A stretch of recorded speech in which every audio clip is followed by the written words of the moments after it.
ध्यान की स्थिति ले लें।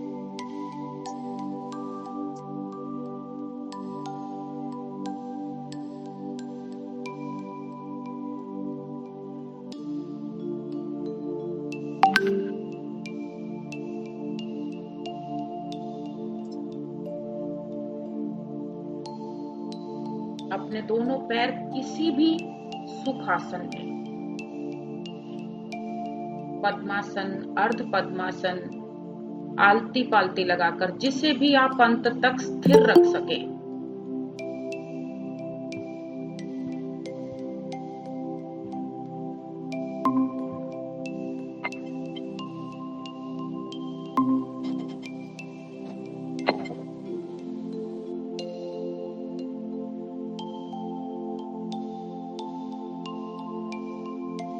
दोनों हाथ उंगलियां ग्रिप कर लें, या बाएं हाथ की हथेली उसके ऊपर दाएं हाथ की हथेली, या जो भी आपको सुविधाजनक हो। अपनी रीढ़ को सीधा रखें। कोई भी कुशन हिप्स के पास, हिप्स के नीचे, जो आपकी रीढ़ को सीधा रखने में सहायक हो। आंखें कोमलता से बंद, आंखें कोमलता से बंद।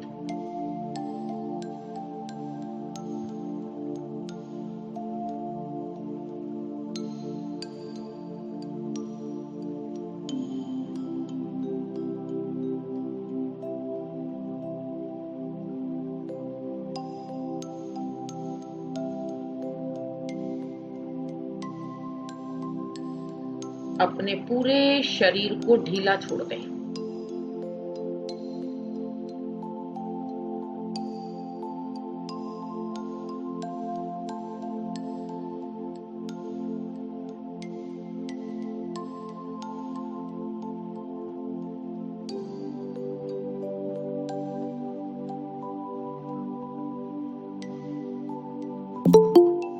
ढीला, बिल्कुल ढीला। अपने दोनों पैरों के पंजे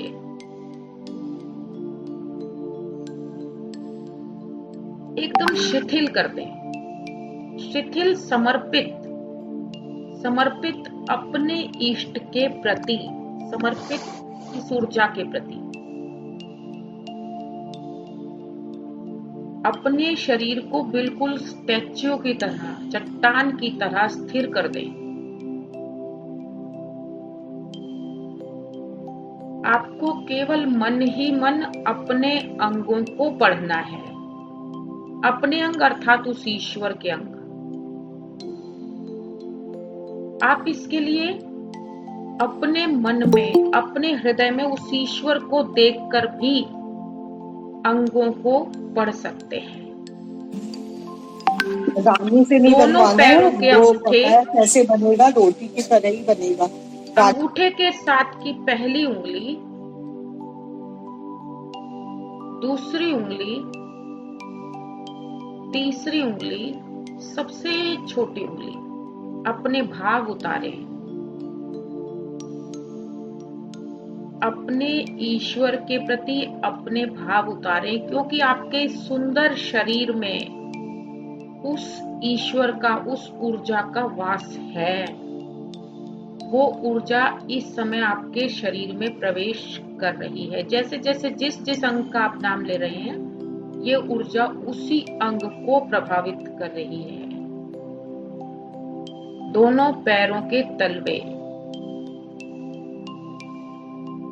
पंजे का पृष्ठभाग, एड़ी और टखना, यानी कि पूरा पंजा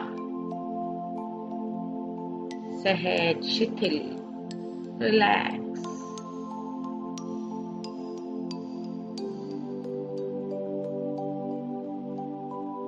जैसे कोई भी हमारे से बड़ा व्यक्ति हमारा हाथ थाम लेता है तो हमें एक सुकून मिलता है, एक आत्म सुरक्षा की भावना हमारे अंदर भर जाती है। वही सुकून, वही रिलैक्स, वही शांति इस समय हमारे पैरों के पंजों में। क्योंकि ईश्वरीय शक्ति आपके शरीर में प्रवेश कर रही है। दोनों पैरों की पिंडलियां, दोनों पैरों के घुटने रिलैक्स, थाइस,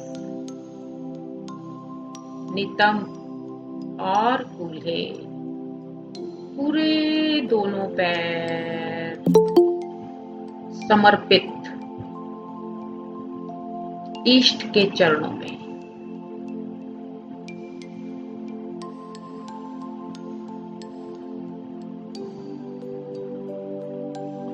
अपने शरीर की उंगली भी ना हिले, प्रयास करते रहें। केवल शरीर की स्थिरता, केवल शरीर की स्थिरता ध्यान का सबसे पहला सूत्र है। आपके मस्तिष्क में बेशक बाढ़ आ जाए, अगर आप स्थिर हैं तो वो बाढ़ भी धीरे धीरे धीरे धीरे थम जाएगी। समय लगेगा परंतु थम जाएगी। हो सकता है आपको 40 मिनट, 45 मिनट, 1 घंटा भी लग जाए। उसके बाद आप एकदम से शांत झील की तरह स्थिर हो जाएंगे। आपका मस्तिष्क एकदम शांत हो जाएगा।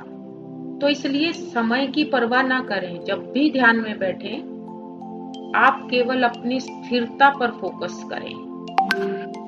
जितनी भी देर आपके मस्तिष्क में खलबली चलती है, उसे चलने दें। चलने दें, समय की सीमा को तोड़ दें। धीरे धीरे धीरे धीरे मन एकदम शांत होता जाएगा और उसके पश्चात आपका वहां से उठने का मन नहीं करेगा। ये प्रयास हमें स्वयं करने हैं। आपका पूरा पेट, पेट का एक एक अंग,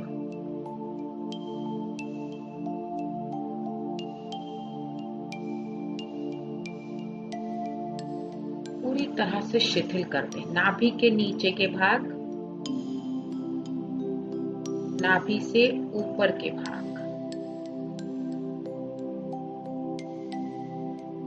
पेट का एक एक अंग पूरी तरह से तनाव रहित। हृदय, सुंदर हृदय जहां केवल भाव हो प्रेम के, जहां केवल भाव हो करुणा का।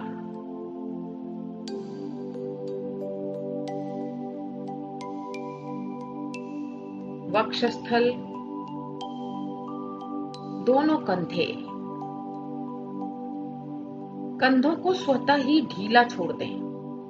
हम पूरे तनाव में भरे रहते हैं, लेकिन जब हम अपने कंधों को नीचे करते हैं तो हमें मालूम चलता है कितने तनाव को लेकर हम घूम रहे थे। कंधों को स्वतः ही ढीला छोड़ दें।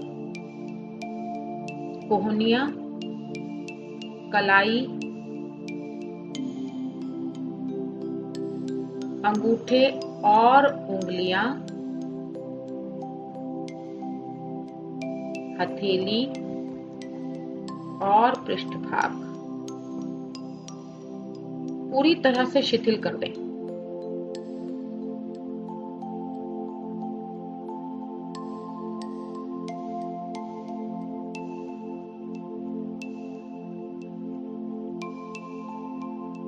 पूरी दोनों बाजू,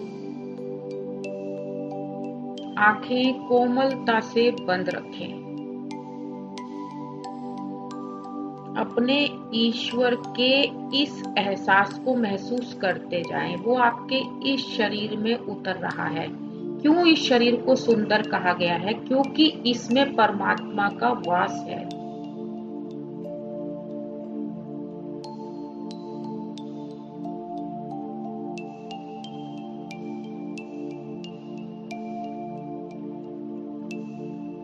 और शरीर कोई भी हो, चाहे वो सुंदर हो, सुंदर ना हो, काला हो, सफेद हो,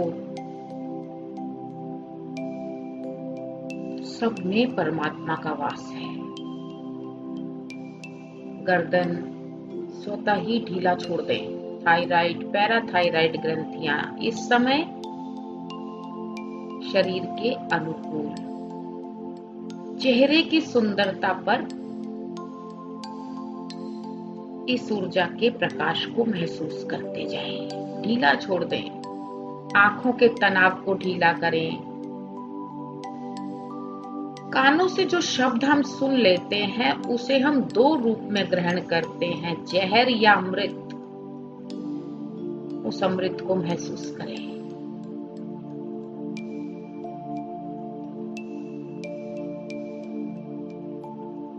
सुंदर इंद्रियां उस ईश्वर की सुगंध लेती हुई, त्वचा उसी को महसूस करती हुई, मस्तिष्क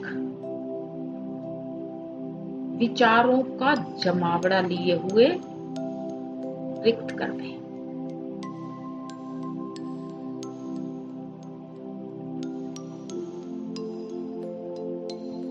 क्योंकि विचार तो एक ही उठता है, उसके पश्चात उसे बड़ा करने में मदद करता है हमारा मस्तिष्क। 1 से 2, 2 से 4, 4 से 8। एकदम शांत करें। उस ईश्वर के एहसास को महसूस करें अपने शरीर के अंदर। अपनी पूरी रीढ़,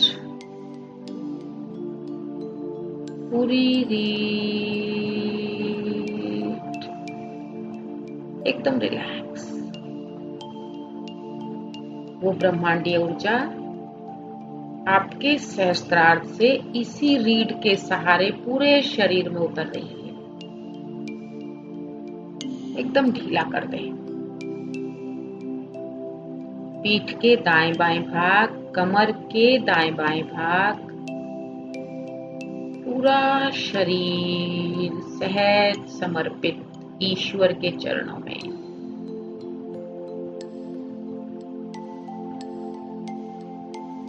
हमारे शरीर की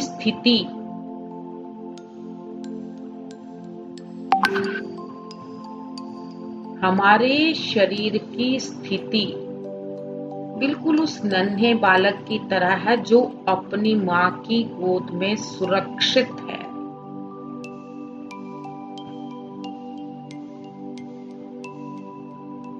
पूरी तरह से समर्पित है वो बालक मां की गोद में।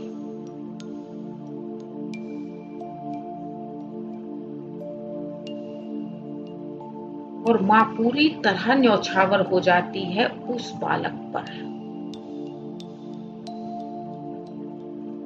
और मां आनंदित हो जाती है। वही आनंद इस समय हमारे इष्ट के चेहरे पर, जो एक मां के चेहरे पर सुकून होता है, जो एक मां के चेहरे पर आनंद होता है अपने बालक को गोद में उठाकर, हमारा इष्ट भी इस समय इतना ही प्रसन्न है हमें अपनी गोद में लेकर, एक नन्हे बालक के रूप में। जब भी आप ध्यान करने बैठे,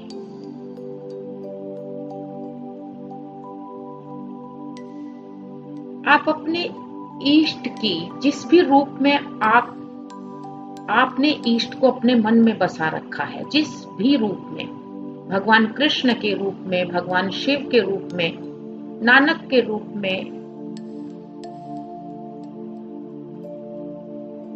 या राम के रूप में, आप ध्यान में उन्हीं के चरणों को, उन्हीं के अंगों को एक एक करके निहारते हुए ऊपर तक चले जाएं। पैरों से लेकर धीरे धीरे जैसे हमने अपने अंगों को ढीला करा है, बिल्कुल उसी तरह से अपने इष्ट के अंगों पर सीढ़ी दर सीढ़ी चढ़ते जाएं। और जब आप अपने इष्ट के सहस्त्रार्ध पर पहुंच जाएंगे, यानी सिर में सबसे ऊपर, तो आपको वो ऊर्जा अपने इष्ट के शरीर में प्रवेश करती हुई दिखाई देगी। आप उसी ऊर्जा को अपने अंदर महसूस करें। आपको ये सब महसूस होगा। फिर आप उन्हीं अंगों को, उसी ऊर्जा को महसूस करते करते करते करते कुछ समय बाद धीरे धीरे उन्हीं अंगों से नीचे उतरना शुरू कर दें। एक एक अंग को निहारते जाएं, एक एक अंग में ऊर्जा को महसूस करते जाएं और धीरे धीरे आप नीचे के चरणों तक वापस आ जाएं। और अब आप अपने इष्ट को पूरे ऊर्जा के पिरामिड के बीच में बैठे हुए देखें और आप पाएंगे कि आप स्वयं उस पिरामिड में बैठे हैं। ध्यान को अपने उसी शक्ति के रूप में जोड़ दें जिस शक्ति को आप सबसे अधिक मानते हैं। वो आपका कोई भी संबंध भी हो सकता है। आपको अपने पुत्र से प्रेम है तो आप अपने पुत्र को निहारते जाएं, चरणों से लेकर सिर तक। आपको अपने पति से प्रेम है, आप पति के चरणों से लेकर धीरे धीरे उनके एक एक अंग को निहारते जाएं, ऊपर तक ऊर्जा को उनके अंदर समाहित होते हुए देखते जाएं। आपको ऊर्जा अपने अंदर समाहित होती हुई प्रतीत होगी। जिस भी संबंध को आप सबसे अधिक प्रेम करते हैं, उसी संबंध में ईश्वर का वास आप महसूस करें। ध्यान में उतार दे उसे। आप पाएंगे वो ऊर्जा, उसी व्यक्ति की ऊर्जा, उसी ईश्वर की ऊर्जा आपके चारों तरफ घूम रही है। धीरे धीरे श्वास को अपने भीतर प्रवेश करते हुए देखते जाएं। धीरे धीरे महसूस करें, शरीर को चट्टान बना दें बिल्कुल। धीरे धीरे श्वास शरीर के भीतर,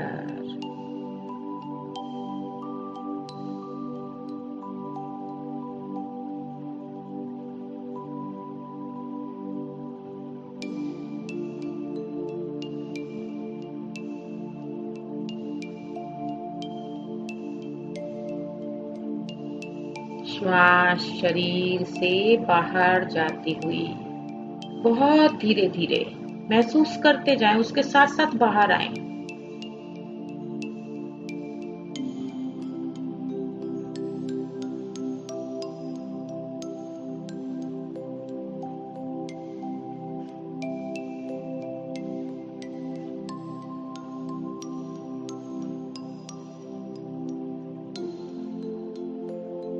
और जब श्वास बाहर जाती है तो पूरी ब्रह्मांडीय ऊर्जा को आकर्षित करती है, पूरे आकाश में बसी हुई उस ऊर्जा को।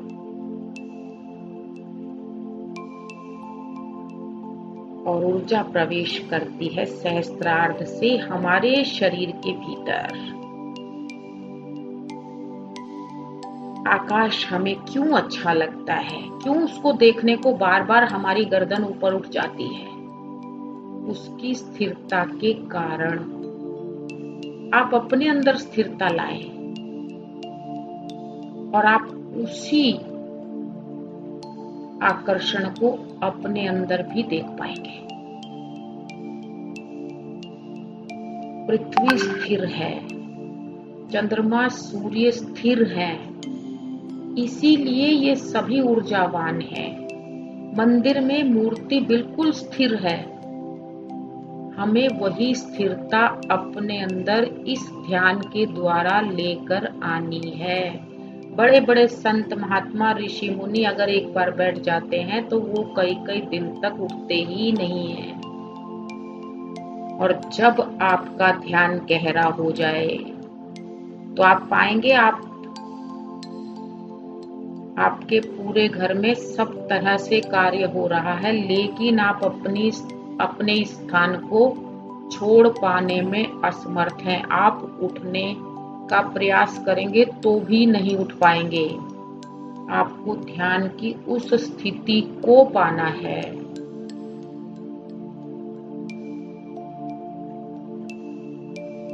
अभी आज जब मैं सुबह ध्यान में बैठी तो बैठे बैठे मुझे विचारों ने करीब करीब 1 घंटे तक उलझा कर रखा, लेकिन मैंने अपने निश्चय को दृढ़ कर लिया था और मैंने छोड़ दिया था कि जो विचार आने हैं आते जाएं, चलते जाएं, निकलते जाएं। ठीक 1 घंटे के पश्चात ध्यान की स्थिति वो परिवर्तित हो गई कि अगले 1 घंटे तक मैं अपने स्थान को छोड़ नहीं पाई।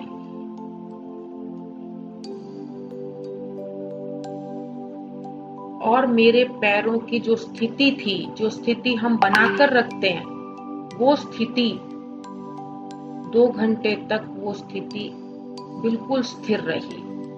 उसमें कुछ भी परिवर्तन नहीं हुआ, लेकिन जो पहले घंटे में परिवर्तन था, जो पहले घंटे में स्थिरता थी,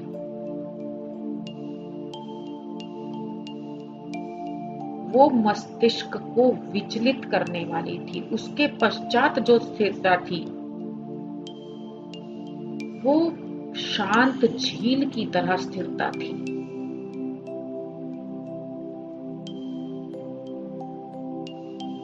और उसके पश्चात तो उठने का मन ही नहीं हुआ। अपने ध्यान की स्थिति में जल्दी से विचलित ना हो। अगर आपको विचार ध्यान में नहीं उतरने दे रहे हैं तो आप छोड़ दें विचारों पर। आप अपने आसपास की आवाजों को सुने या छोड़ दें, बिल्कुल छोड़ दें, सब कुछ छोड़ दें।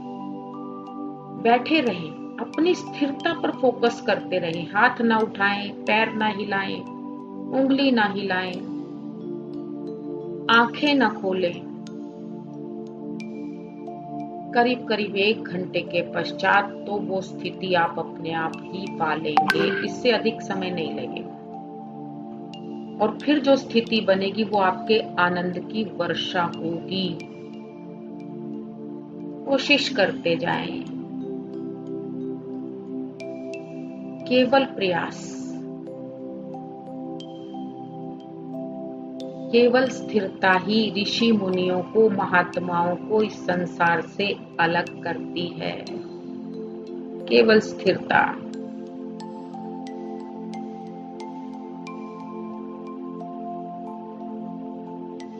श्वास को फिर देखते जाएं भीतर उतरते हुए।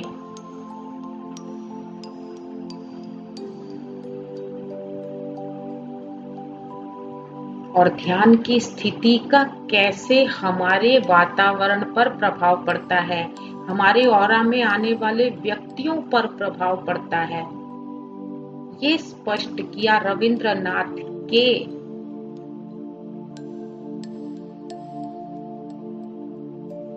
कविता लिखने के प्रयास में। रविंद्रनाथ अक्सर अपने दोस्तों के साथ बैठते थे। श्वास को धीरे धीरे महसूस करते जाएं, गहराई में महसूस करते जाएं। रविंद्रनाथ अपने दोस्तों के साथ अक्सर बैठते थे। जैसे जैसे वो कविता की तरफ उनका ध्यान जाता, क्योंकि बातों बातों में तब इतना अभ्यास हो जाता है कि आदमी ध्यान में उतर जाता है। जब वो कविता लिखने लगते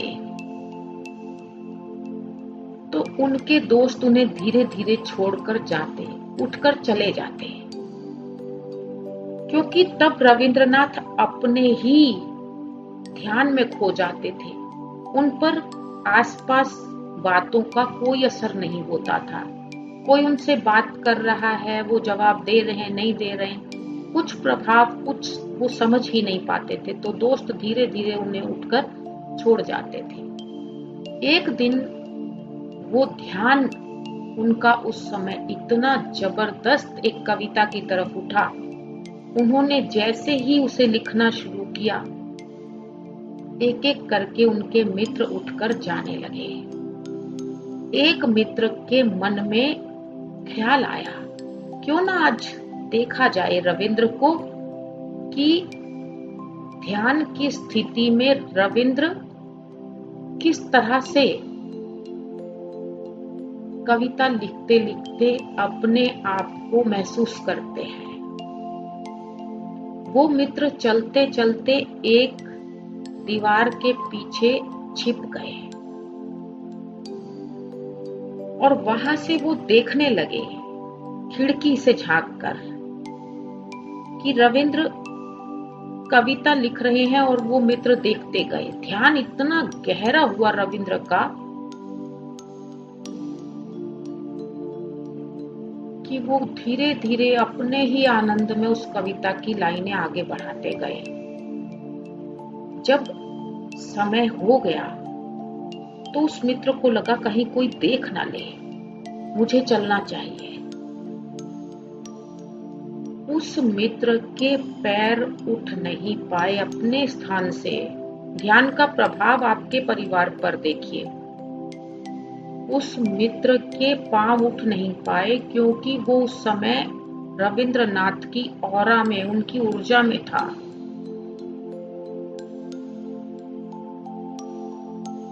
जब काफी देर हो गई, कविता पूरी हुई, तब उस मित्र के पैर हिले और वो धीरे से अपने घर गया।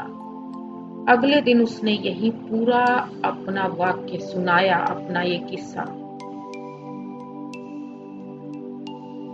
तब रविंद्र को महसूस हुआ कि ऊर्जा का कितना बड़ा स्रोत उस समय उसके पास था, जब उसका वो मित्र उस घेरे में आ गया था। ऊर्जा का प्रभाव हमारे पूरे परिवार पर पड़ता है, हमारा पूरा परिवार सुरक्षित होता है। ऐसा रविंद्रनाथ ने उस दिन महसूस किया।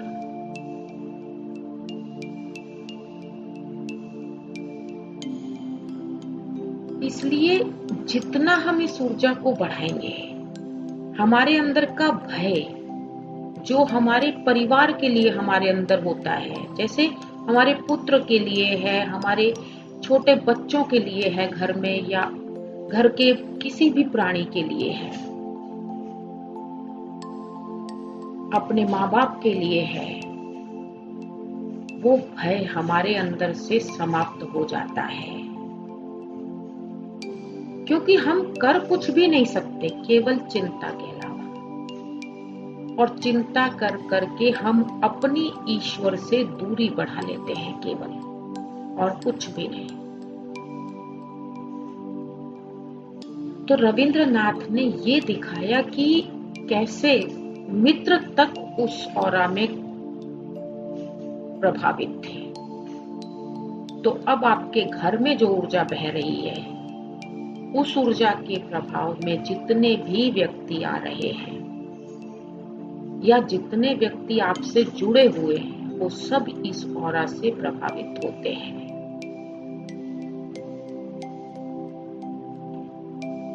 रविंद्रनाथ के पास एक व्यक्ति आता था। वो उनके पिता की उम्र का, उनके दादा की उम्र का व्यक्ति था, बहुत बुजुर्ग था। रविंद्रनाथ को वो कुछ कम समझ में आते थे, बहुत बूढ़े थे, लेकिन जो प्रश्न करते रविंद्रनाथ के पास उसका जवाब ही नहीं होता था। वो देखते रह जाते, या देते तो वो कहते उत्तर गलत है। रविंद्रनाथ को खिंच होने लगी थोड़ी, जबकि उस बूढ़े व्यक्ति की आंखों में गहराई थी। रविंद्रनाथ को लगता कि कुछ तो है, लेकिन फिर वो बूढ़ा समझकर और उनकी बातों से खिंचकर परेशान हो जाते।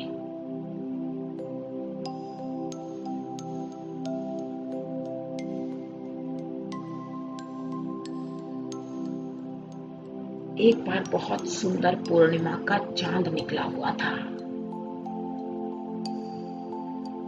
रविंद्रनाथ टहल रहे थे झील के किनारे।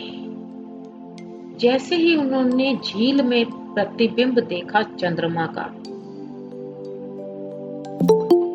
तो उस प्रतिबिंब को देखकर रविंद्रनाथ के पैर थम गए। वो प्रतिबिंब चंद्रमा से भी अधिक सुंदर था और झील एक दर्पण का काम कर रही थी।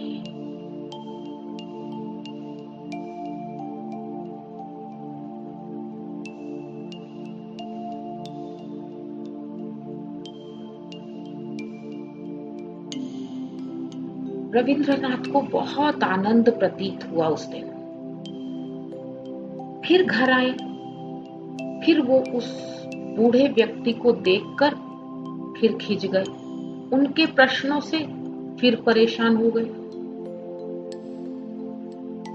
और वो फिर उसे उत्तर देते और वो कह देते गलत। अब रविंद्रनाथ बहुत अधिक खिंच गए। एक दिन फिर रविंद्रनाथ रात के समय टहल रहे थे और फिर पूर्णिमा का दिन था। और अब जो रविंद्रनाथ ने उस दिन देखा, नाले बह रहे थे और छोटे छोटे गड्ढों में गंदा पानी इकट्ठा हुआ था। जब रविंद्रनाथ की नजर पड़ी तो वही चंद्रमा का प्रतिबिंब उस नाले में भी दिखाई दिया और वो उतना ही सुंदर था जितना उस दिन झील का चंद्रमा था।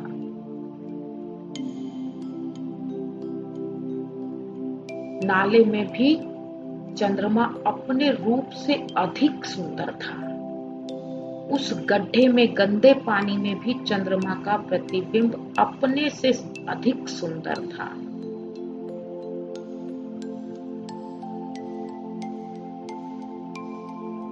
रविंद्रनाथ की आंखें खुली की खुली रह गई। उनके आश्चर्य का ठिकाना नहीं रहा।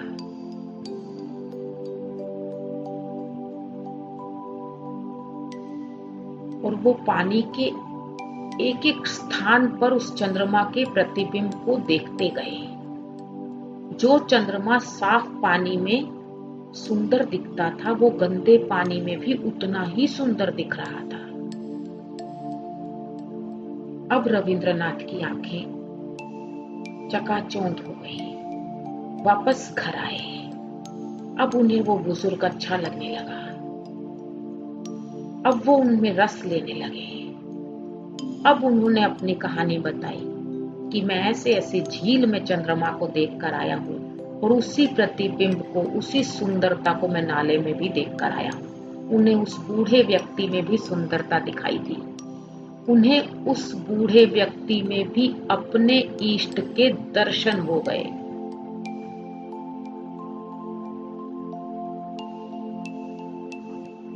ये केवल लगन है, केवल लगन। अपने आप को इतना लगन अपने अंदर भर दें, अपने अभ्यास को इतना बढ़ा दें कि आपको हर चीज में परमात्मा नजर आए, हर चीज में वो ऊर्जा नजर आए। आप किसी को खाना दे रहे हैं तो आपको ऐसा लगे कि आप अपने इष्ट को खाना परोस रहे हैं।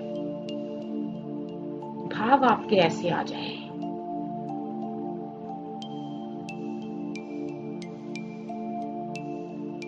आपकी आंखों के भेद खत्म हो जाए। जहां हम छोटा बड़ा देखना शुरू कर देते हैं, जहां हम ऊंचा नीचा देखना शुरू कर देते हैं, वो भेद समान हो जाए। वो नाले का चंद्रमा और वो झील का चंद्रमा एक, प्रतिबिंब एक, सुंदरता दोनों में सुंदर। तो फिर हमारे इष्ट के शरीरों में भेद कहां से आ गया? जिस शरीर में वो परमात्मा है, वो शरीर तो सुंदर होगा ही होगा।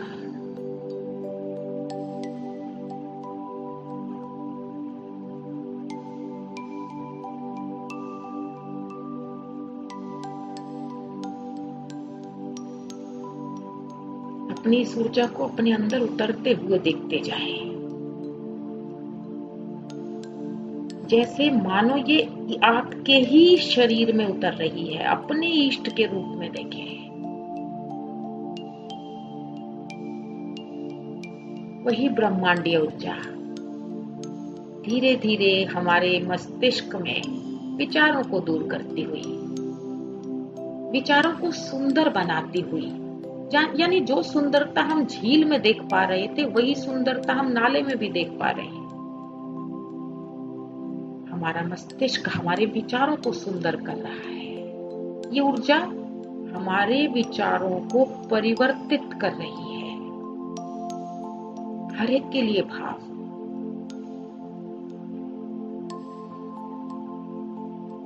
हम अलग अलग नाम दे देते हैं। एक से मित्रता कर लेते हैं, एक से शत्रुता कर लेते हैं। क्या अंदर ईश्वर में भी अंतर हो गया? ये रविंद्रनाथ ने उस दिन पढ़ लिया था, सुन लिया था, समझ लिया था। नहीं,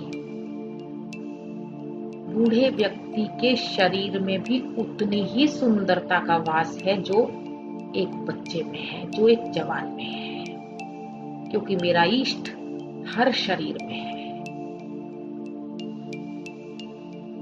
धीरे धीरे इस ऊर्जा को अपनी आंखों में देखें, अपनी दृष्टि को परिवर्तित होते हुए देखें। एक चमक आंखों में ढूंढती हुई उस ईश्वर को हर व्यक्ति में, ऐसी हमारी निगाह बन जाए। हमारे कान जहां उसकी बातें हो सुनने चल जाए। उस अमृत को अपने अंदर घोल लें। ऊर्जा उतरती जा रही है हमारे पूरे चेहरे पर, एक तेज आपके चेहरे में।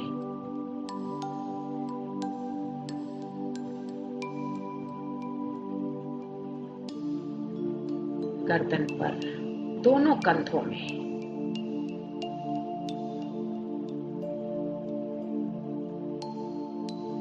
कोहनियों पर, कलाई, अंगूठे, उंगलियां, हथेली, पृष्ठभाग, पूरी बाजुओं में उस ईश्वर की शक्ति को महसूस करें।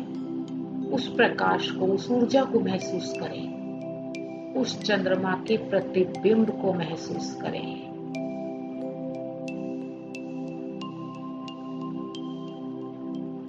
इतना सुंदर ईश्वर हमारे अंदर विराजमान है। केवल इसे महसूस करना है हमें 24 घंटे। खाना बना रहे हैं तो अपने ईश्वर के लिए बनाएं। भाव ऐसे रखें कि हमारे ईश्वर के लिए हम कर रहे हैं। ऐसा भाव ना रखें कि 2 रोटी बनाई, पेट भर लिया, छुट्टी। भाव ऐसा उतर आए कि वो 2 रोटियां ही उस ऊर्जा से भर जाए।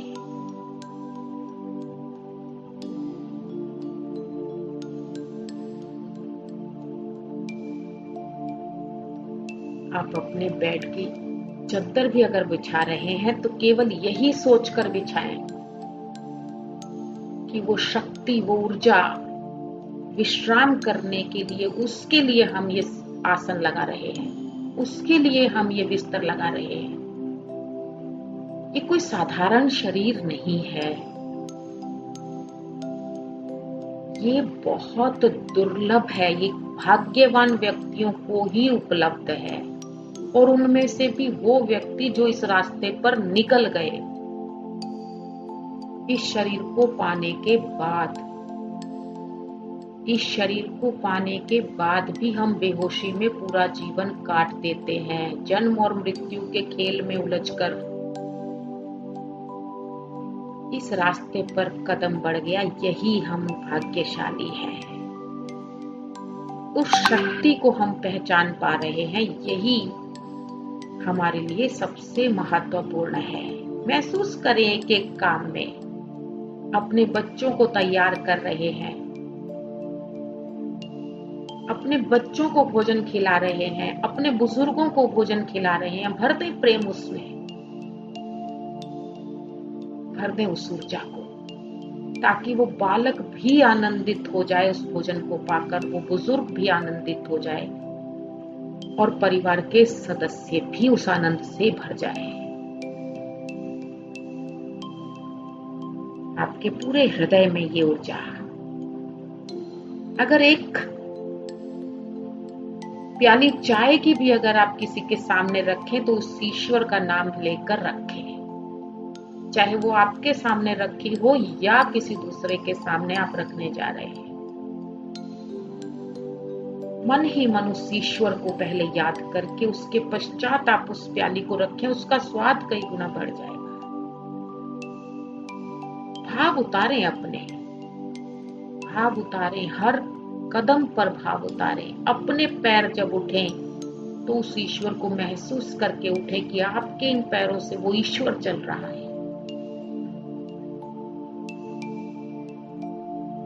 आपके पूरे हृदय में ये भाव, ये ऊर्जा,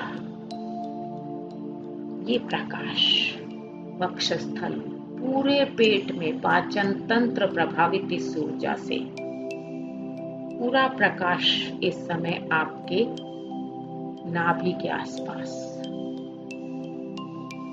इंटरनल पार्ट्स, थाइस, नितंब, घुटने,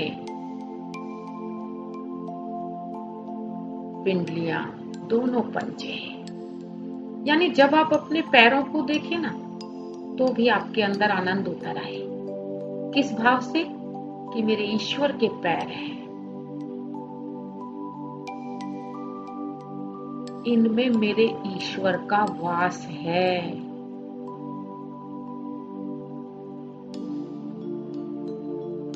आपके अंदर वो भाव उठते जाए। बस आप घर का कोना सजा रहे हैं तो आपके अंदर भाव आ जाए, आपको उस कोने में अपना ईश्वर दिखाई देने लगे, आनंद बरसने लगे। आप घर के दरवाजे खोलें तो आपको लगे कि ईश्वर अंदर प्रवेश कर रहे हैं। भर के देखें एक बार आनंद से। भाव तो आपके अपने हैं ना। पढ़कर देखें इन भावों को, दृष्टि बदल जाएगी, सोच बदल जाएगी, घर का पूरा वातावरण बदल जाएगा।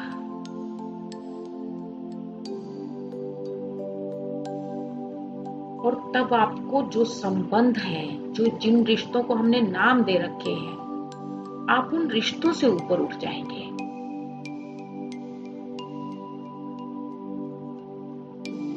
हम केवल रिश्तों में बंधकर सीमित हो जाते हैं। बस उतनी ही सोच हमारी रह जाती है, बस रिश्ते तक।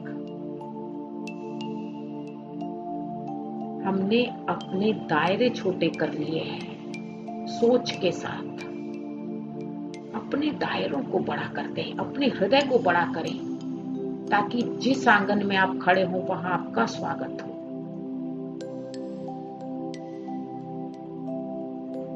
क्योंकि हर आंगन में ईश्वर उतर रहा है, इसलिए हर आंगन में आपका स्वागत हो।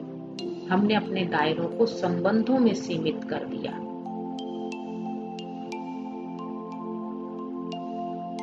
पूरे शरीर में ये ऊर्जा, ब्रह्मांडीय ऊर्जा आपके सहस्त्रार्ध से लगातार बह रही है शरीर के अंदर।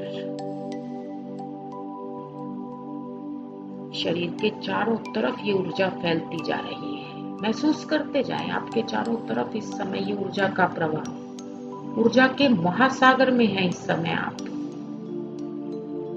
क्योंकि श्वासों के प्रति थोड़ी सी सजगता इस ऊर्जा को खींचने में सक्षम है। पूरा कमरा, आपका आसन इस समय इस ऊर्जा से प्रभावित, धीरे धीरे फैलती जा रही है ये ऊर्जा आपके घर के एक एक कोने में।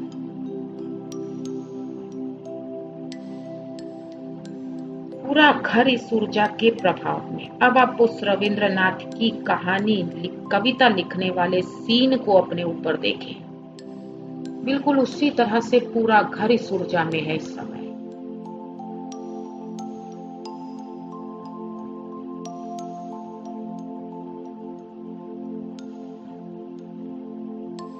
परिवार का एक एक सदस्य इस ऊर्जा में, चाहे वो आपके पास है या आपसे दूर, इतनी दौलत है आपके पास लुटाने के लिए।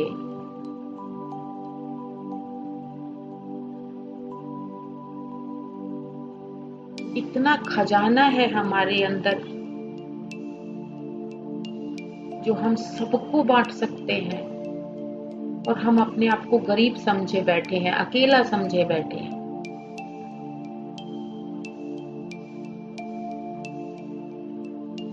ऐसी ब्रह्मांडीय ऊर्जा हमारे पास है कि हमारे शरीर को स्वस्थ रख सकती है, हमारे संबंधों को स्वस्थ कर सकती है, और हमारे मन को भी स्वस्थ कर सकती है। संकल्प ले लें बहुत सुंदर, मैं शरीर और मन से बिल्कुल स्वस्थ हूँ। मैं शारीरिक और मानसिक रूप से बिल्कुल स्वस्थ हूँ। मैं शारीरिक और मानसिक रूप से बिल्कुल स्वस्थ हूँ, क्योंकि मैं पूर्ण परमात्मा हूँ, उसी का स्वरूप हूँ। पूरा विश्व इस समय हमारे साथ इस ध्यान में। ब्रह्मांडीय ऊर्जा का धन्यवाद, आसन का नेटवर्क का धन्यवाद, हमारे आसपास की सभी वस्तुओं का धन्यवाद। ध्यान से बाहर निकलने की जल्दी ना करें। जब भी निकलें, दोनों हाथों को घर्षण करके अपने चेहरे पर इस प्रभाव को बनाकर जमीन पर सीधा पैर ना रखें, चप्पल पर या आसन पर, क्योंकि आपके शरीर के आसपास इस समय बहुत अधिक ऊर्जा है और वो सारी पृथ्वी में समाहित हो जाती है आकर्षण शक्ति के कारण। इसलिए पैरों को सीधा जमीन पर न रखें। थोड़ी देर अपने आप को शांत बनाए रखें। आप सभी का धन्यवाद। कल हम फिर मिलेंगे एक नए कदम के साथ ध्यान की ओर। सभी को नमस्कार।